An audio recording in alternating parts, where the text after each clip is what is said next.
I see. So it's much more about the foundation. It's a very critical stage when it comes to building the foundation, and not just paying attention to aesthetics, as you're making us aware, but that would include lights as well. So don't just be on the lookout for the lights, the chandeliers that you'd want to go in for. I'll come to my friend Nicholas shortly.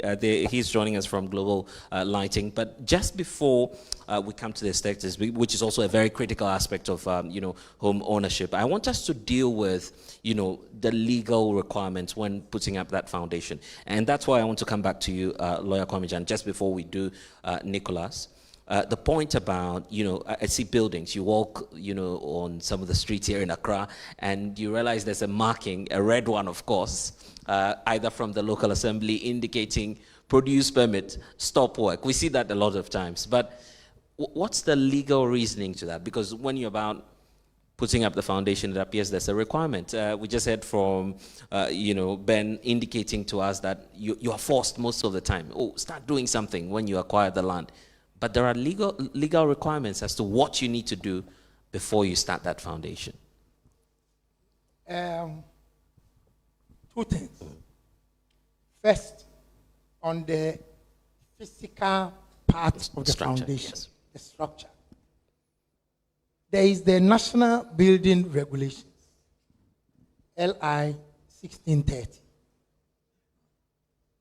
The National Building Regulations provide elaborate rules on how buildings should look like in this country in terms of material composition of buildings.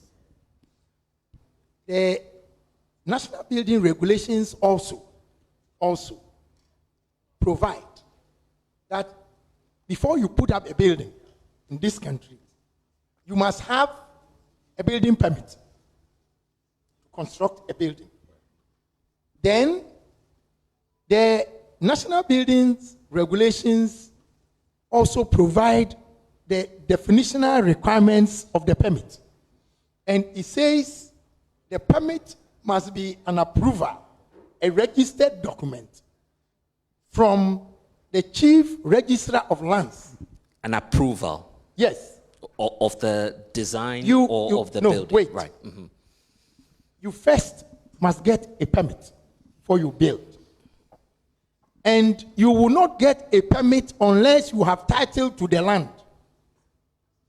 So, you see, in this country, one of our biggest problems is haphazard land development.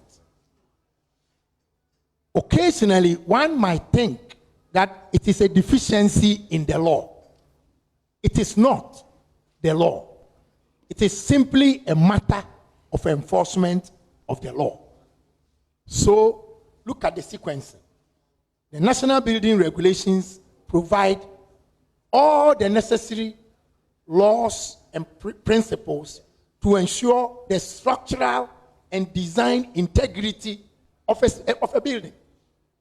So, the steel, the cement, the sand, even the water, everything is provided for. The measurements. But the National Building Regulation says you must have a permit before you develop land in this country.